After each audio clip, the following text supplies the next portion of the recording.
Green junction channel पर आप सभी का हृदय से स्वागत है। आज इस चैनल पर भगवान के चमत्कार के बारे में बातें बताई जाएंगी।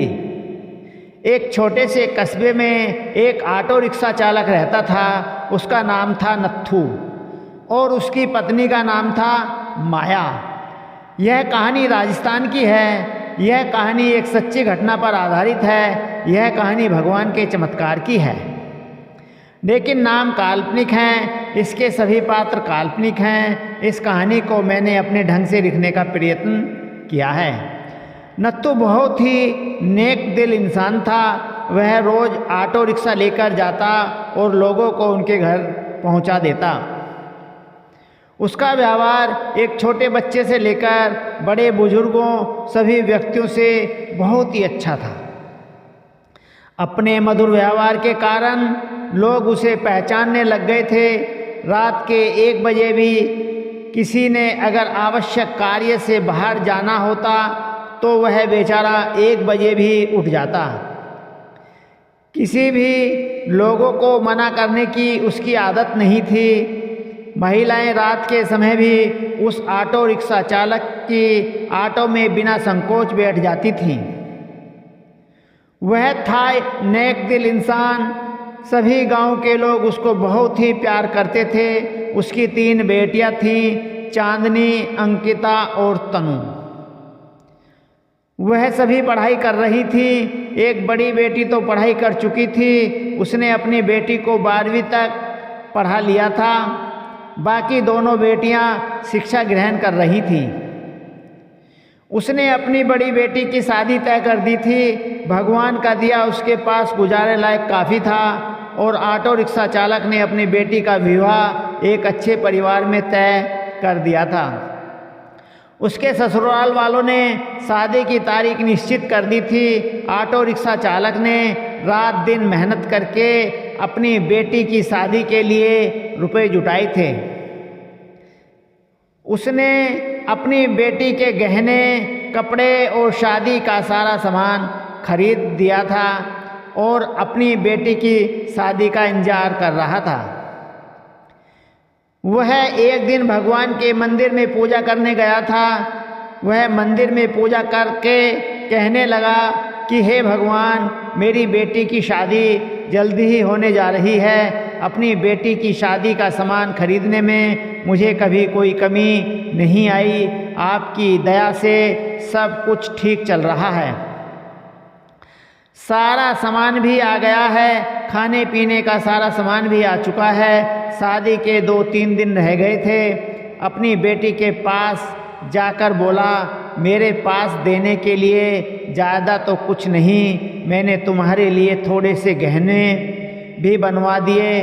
तुम्हारी दोनों बहनों के हाथ भी पीले करने हैं। तुम्हारा हाथ एक अच्छे परिवार में दे रहा हूँ। लड़का अच्छी नौकरी करता है। तुम्हें वहाँ कोई भी कमी नहीं रहेगी।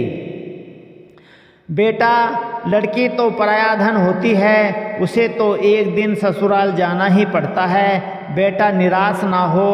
आज मैं तुम्हें एक शिक्षा दे रहा हूँ। अपने ससुराल में बड़ों का सम्मान करना, अपने सास ससुर की खूब सेवा करना। मैं तुझे यह सीख दे रहा हूँ। बड़ों की आज्ञा का पालन करना, अपने सास ससुर को ही अपने माता पिता समझना। तुम्हें मैंने 12वीं तक की शिक्षा दी है और सिलाई भी सिखा दी है। तुम्हारे ससुराल वाले अगर तुम्हें नौकरी करने देंगे तो करना, वरना नहीं। हमारी मान मर्यादा का ख्याल रखना बेटा। लड़की ससुराल में अपने सद्गुणों से सभी को अपना बना लेती है। सास ससुर तुझे डांट डपट कर करें तो सोच लेना तुम्हें तुम्हारे माता पिता डांट रहे हैं। मेरी इज्जत का सम्मान करना। अपनी बेटी को समझाने लग गया था। समझाते समझाते उसकी आंखों में आंसू आ गए थे। घर में शादी का माहौल था। घर में रिश्तेदारों का तांता लग गया था। दिन को सभी लोग आ जाते थे। किसी को क्या पता था कि होनी तो कोई और ही खेल खेल रही है। शायद वह उसकी परीक्षा ले रही थी। शादी के 3 दिन बचे थे। रात को ऑटो रिक्शा चालक के घर में भयंकर आग लग गई। सभी लोग सो रहे थे। रात को उनका सारा घर आग की लपटों की चपेट में था। उनकी घर की छोटी बेटी अंकिता पानी पीने के लिए उठी। उसने देखा चारों ओर धुआं ही धुआं था। उसने दौड़कर अपने माता पिता को जगाया। तीनों बेटियां चिल्लाने लगीं, आग आग, कोई हमें बचाओ। बड़ी मुश्किल से रिक्शा चालक ने पिछली बालकनी से जाकर एक डंडे के सहारे बालकनी के निकलने की कोशिश की। घर के सभी सदस्य बाल बाल बचे, लेकिन घर का सारा सामान आग की लपटों में खाक हो गया था। शादी का सामान जलकर नष्ट हो गया था। चांदनी भी बेहोश हो गई थी। दोनों बहनें भी चक्कर खाकर गिर गई थीं। चांदनी को थोड़ा थोड़ा होश था। लोगों ने उन सबको बड़ी मुश्किल से बाहर निकाला। थोड़ी देर पहले जहाँ खुशियाँ छा रही थी वहाँ का दृश्य देखा भी नहीं जा सकता था।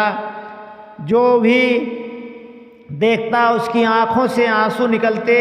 बेचारा अब क्या करेगा, बिना शादी के ही बेटी रहेगी। दूल्हा तो अब उसे ब्याहने से रहा।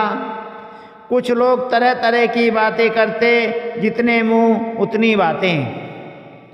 चांदनी दौड़ी दौड़ी अपने पिता के पास जाकर बोली, पापा आप निराश न हो। आपने इतनी मेहनत से मेरी शादी के लिए रुपया जोड़ा था। पापा आप जरा भी चिंता मत करो, मेरी किस्मत में यही लिखा था। आप निराश न हो। मुश्किल की इस घड़ी में हमें कमज़ोर नहीं पड़ना है। मैं आपका बेटा नहीं हूँ तो क्या हुआ, आपने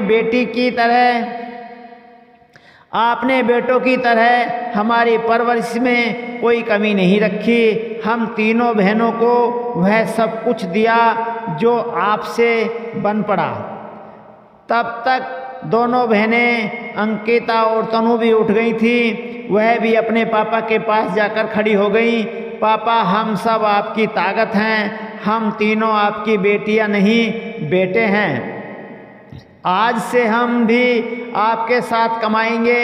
चांदनी बोली, पापा अगर वह लड़का जिसे आपने मुझे शादी के लिए चुना है मुझसे सच्ची मोहब्बत करता होगा तो वह सब देखकर भी शादी के लिए इनकार नहीं करेगा।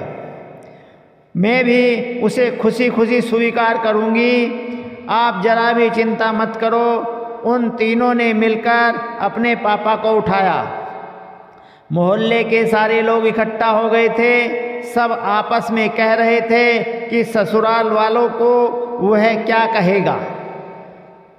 जो भी आता शोक व्यक्त करके चला जाता। नत्थू के घर के पास लोगों का तांता लग गया था। सभी कहने लगे कि तुम तो नेकी करके कमाते थे। नत्थू बोला, शायद भगवान को की यही मर्जी होगी। उसकी पत्नी माया आकर बोली, बड़े भगवान का नाम लेते फिरते हो, यह सब कुछ दिया आपके भगवान ने। भगवान का नाम लेकर भी आपके भगवान ने आपको यह सिला दिया। इस घर में भगवान का नाम कभी मत लेना। वह बोला, भगवान यह तो नियति का खेल है, भगवान को क्यों कोसती हो। तीनों बेटियों ने बड़ी मुश्किल से अपनी माँ को संभाला।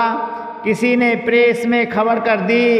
अगले दिन समाचार पत्र में आ गया कि नत्थूराम का घर जलकर सुहा हो गया। दूसरे दिन जब लोगों ने देखा ऑटो रिक्शा चालक नत्थू का घर आग की लपटों में जलकर पल भर में नष्ट हो गया था। उसकी बेटी की शादी को कुछ ही दिन रह गए थे। बेचारा अपनी बेटी की शादी कैसे करेगा। जिस किसी ने भी सुना वह आए बिना ना रह सका। जितने भी लोग उसको जानते थे सब के सब आकर ना जाने क्या क्या लाए। उसका घर उपहारों से भर गया। कोई जेवर लाया, कोई कपड़े, कोई राशन, कोई रुपए। जिन सभी नेताओं ने सुना सभी ने नत्थूराम की सहायता की। वह था ही इतना नेक इंसान उसकी बेटी की शादी को भला कोई क्यों नहीं आता। शाम तक उसके घर में न जाने कितने रुपए इकट्ठे हो चुके थे। जब तीनों बेटियों ने अपने पापा को सारे रुपए थमाए तो उन सबको तो अपनी आंखों पर विश्वास नहीं हो रहा था कि जहां पर में सब कुछ नष्ट हो गया था वहां पर उनके पास इतना रुपया इकट्ठा हो गया था कि वह बैठे बिठाए तीनों बेटियों की शादी आसानी से कर सकता था। भगवान जब देता है तो छप्पर फाड़ कर देता है। उसने बड़ी धूमधाम से मंदिर में अपनी बेटी की शादी की। लोग आपस में कह रहे थे कि इस नेक दिल इंसान की सहायता भगवान क्यों नहीं करते। आज तो भगवान के चमत्कार पर सभी को विश्वास हो गया था। भगवान जो करता है अच्छा ही करता है। नथुराम की पत्नी आकर बोली, मुझे माफ़ कर देना। गुस्से में भगवान के लिए ना जाने क्या क्या अपशब्द कह गई। तीनों बेटियां मुस्कुराकर अपनी माँ को देख रही थीं। थोड़ी देर पहले जहाँ पर रुदन था वहीं पर सभी के चेहरों पर खुशी झलक रही थी। भगवान की माया प्रबल है। यह इंसान की कड़ी से कड़ी परीक्षा देने में कोई कसर नहीं छोड़ता। नथुराम और उसकी बेटियों ने मुसीबत की घड़ी में मिलकर एक दूसरे का साथ दिया। अपने हौसले को डगमगाने नहीं दिया। उनकी बेटियों ने एक बेटे की तरह अपने पिता के विश्वास को ठेस नहीं पहुंचने दी। भगवान ने रातों रात छप्पर फाड़कर उसकी सहायता की। वह बोला, इतने रुपए इकट्ठे हो गए हैं जिससे मैं तुम तीनों की शादी भी आसानी से कर सकता हूँ। यह था भगवान का चमत्कार। सब कुछ नष्ट होने के बाद भी भगवान ने ऐसा चमत्कार दिखाया कि जहाँ बहुत ही रुदन हो रहा था, थोड़ी ही देर में वहाँ खुशियाँ फिर दोबारा लौट आई। इसे कहते हैं भगवान का चमत्कार। जय श्री राम।